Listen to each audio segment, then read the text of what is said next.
Ok, alors maintenant que vous avez vu les principales fonctionnalités de System.io, on va voir justement l'automatisation. L'automatisation, ça va vous permettre, comme son nom l'indique, d'automatiser votre business. On a deux fonctionnalités. D'abord les règles, qui est la manière la plus simple de mettre en place des automatisations.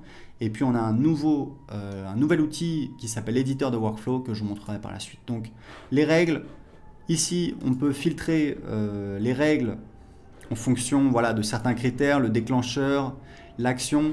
Grosso modo, donc on va ajouter une règle et grosso modo, c'est très simple, vous allez voir. On va donc choisir un déclencheur, c'est en fait un événement. Quel est l'événement qui va déclencher l'action? Donc par exemple, ça peut être si un tag a été ajouté, si un tag a été retiré, si un formulaire a été souscrit, ça veut dire si quelqu'un s'est abonné à un formulaire, si une campagne est terminée, si quelqu'un s'est enregistré pour un webinaire, si quelqu'un s'est inscrit au cours, si quelqu'un s'est inscrit au pack de formation ou alors s'il y a eu une nouvelle vente. Donc, ce qu'on fait très souvent, c'est tout simplement inscription à un formulaire. Donc, on va dire que la personne s'est inscrite à notre formulaire de blog. Mais qu'est-ce qu'on veut faire? On a plusieurs choix, s'abonner à la campagne, désinscrire de la campagne, ajouter un tag, supprimer un tag, envoyer un email. Alors, envoyer un email, c'est envoyer un email à ce contact qui s'est inscrit. Mais on peut également envoyer un email à une autre personne, à une adresse spécifique. Par exemple, sur une page de paiement, vous faites une vente, vous voulez envoyer un email automatiquement à votre commercial, à un membre de votre équipe, pour tout de suite contacter le client pour passer à l'étape suivante, commencer à fournir le service à votre client. Vous pouvez également donner accès à une formation, donc un cours, une formation. Et ici, c'est une fonctionnalité avancée appelée un webhook. Je ne vais pas rentrer dans les détails techniques, mais grosso modo, un webhook, c'est en fait une page spéciale dans un autre logiciel qu'on va appeler, qui va nous permettre de communiquer avec ce logiciel, de donner un ordre, d'envoyer une commande à ce logiciel. Typiquement, je sais qu'il y a un logiciel qui s'appelle Fantastic Book, que certains de nos clients utilisent, qui permet de faire de l'impression à la demande, par exemple des gens qui ont écrit un livre. Eh bien, ces gens-là peuvent créer une page de vente, une page de paiement avec System.io. Sur la page de paiement, ils vont définir une automatisation. Quand il y a une vente de réaliser, appeler un webhook avec une adresse de Fantastic Book et boum, ça va déclencher l'impression et l'envoi du livre au client. D'accord? Vous voyez un petit peu l'idée, même si je ne vous ai pas montré en pratique. Donc là, on va rester simple. Typiquement, ce que vous allez faire, vous allez ajouter un tag. Donc on va choisir un tag. Donc ici, vous pouvez toujours choisir un tag. Donc on va mettre contact et on peut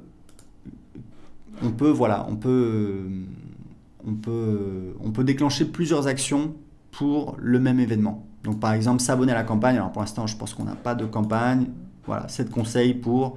Donc typiquement, si vous avez une page de capture ou un formulaire sur votre blog qui dit inscrivez-vous pour recevoir une série de 7 conseils pour, faire pousser des plantes sur votre jardin, eh bien, vous allez créer une automatisation qui dit quand quelqu'un s'inscrit à ce formulaire, l'abonner à la campagne, puisque c'est ce qu'on lui a promis, donc on veut qu'il reçoive les emails, et lui ajouter un tag. C'était ce que je vous disais, faites en sorte de toujours taguer les gens, les contacts, puisque si les gens n'ont pas de tag, vous ne pourrez pas les sélectionner pour envoyer des emails. Mais vous avez un outil dans Contact qui vous permet de sélectionner uniquement, donc je vais enregistrer la règle, voilà un petit conseil. Vous avez ici dans Contact un outil qui vous permet de sélectionner, donc je pense que c'est tag, voilà. Vous pouvez choisir les gens qui ont tel ou tel tag, mais surtout vous pouvez choisir le contact n'a aucun tag. Donc là, vous allez avoir tous les contacts qui apparaissent qui n'ont aucun tag, et ensuite vous pouvez tous les sélectionner ici. Donc là, j'ai pas de contact, donc je peux pas vous le montrer, mais grosso modo, vous pouvez sélectionner individuellement, ou alors vous cliquez ici, ça sélectionne toute la liste, et ici, vous avez la possibilité d'effectuer des actions de groupe, par exemple, les supprimer, leur ajouter un tag, les exporter, etc., etc., etc. D'accord? Donc on est dans les automatisations, donc vous voyez comment ça fonctionne, les règles, vous voyez, c'est assez linéaire, c'est assez simple, et on vient de créer un nouvel outil, on est encore en train d'ajouter des fonctionnalités, c'est donc un éditeur de workflow. Alors un workflow, c'est quoi? Donc c'est un mot américain qui peut faire un peu peur. C'est une séquence de travail, une séquence d'action. L'idée, c'est que les règles d'automatisation, c'est très simple, c'est très linéaire, c'est facile à utiliser, c'est top. mais on peut vouloir faire des choses plus compliquées. Donc on va dire par exemple, alors voilà, on va mettre voilà, workflow. Et encore une fois, on est encore en train d'ajouter des fonctionnalités sur les workflows. Donc l'idée c'est quoi? C'est que vous avez un déclencheur. Par exemple, quand quelqu'un s'inscrit à ce formulaire qu'on a vu, formulaire de blog, hop, on va dire créer. Là, ce qu'on va faire, c'est qu'on va ajouter des actions.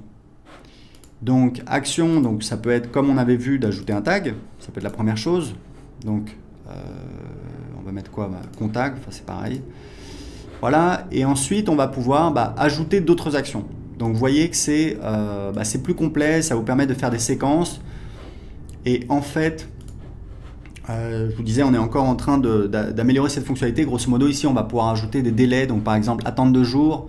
Ensuite, en fonction d'une décision, donc typiquement ce que vous allez faire, c'est par exemple, imaginons que juste après, donc dans votre tunnel de vente, juste après l'inscription sur le formulaire, vous envoyez les gens sur une page de vente. D'accord? Donc je vous avais dit, c'est quelque chose qui fonctionne très bien, que vous devriez faire. Si vous avez une offre qui convertit, vous voulez qu'un maximum de personnes la voient, le meilleur endroit pour la mettre, c'est juste après l'inscription à votre liste email, inscription sur une page de capture ou inscription sur un formulaire, puisque forcément vous allez avoir des gens qui voient votre page de vente tous les jours. Donc typiquement ce que vous pouvez faire, c'est en fait inscrire tous les gens qui s'inscrivent, donc voilà, on va le faire ensemble, ajouter à une campagne.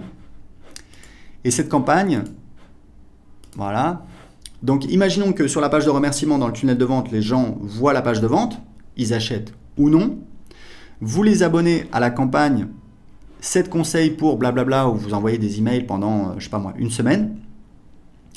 Et ce que vous faites, c'est que dans la campagne email, vous essayez encore de vendre votre produit qui était sur la page de vente. Et ce que vous faites, c'est que ici, vous faites en fait décision. Donc, si les gens achètent le produit, vous leur mettez un tag. Et là, vous dites par exemple, si le tag contact tagué avec, donc on va dire que ça c'est prospect YouTube, c'est les gens qui ont acheté le produit, d'accord? On va dire, si le tag contact, donc si les gens sont tagués avec le tag du produit, eh bien si oui, ça veut dire que la personne elle a acheté. Donc dans ce cas-là, on va mettre une action, on va dire désabonner de la campagne, puisqu'on veut que les gens désinscrivent d'une campagne. Voilà. Plus besoin de continuer à leur envoyer des emails. Alors évidemment là, si j'ai promis 7 conseils, je vais envoyer 7 conseils, etc. Bon, c'était un exemple, mais c'est pour vous montrer tout ce qu'on peut faire et tout ce qu'on va faire avec ce nouvel outil qui va permettre de faire énormément de choses, notamment parce qu'on a une intégration avec Zapier qui arrive bientôt. Alors Zapier, c'est un logiciel qui permet de connecter des logiciels. Il y a des milliers de logiciels disponibles et donc ça vous permet potentiellement de faire à peu près tout ce que vous voulez. Donc vous voyez, c'était juste pour vous montrer un aperçu. N'hésitez pas à jouer avec. L'outil est assez facile à utiliser, assez intuitif. On va rajouter les fonctionnalités. Encore une fois, si vous avez des doutes, allez sur les pages d'aide ou demandez sur le groupe Facebook. Vous avez toute une communauté qui est là pour répondre à vos questions. Donc c'est fini pour l'automatisation avec System.io.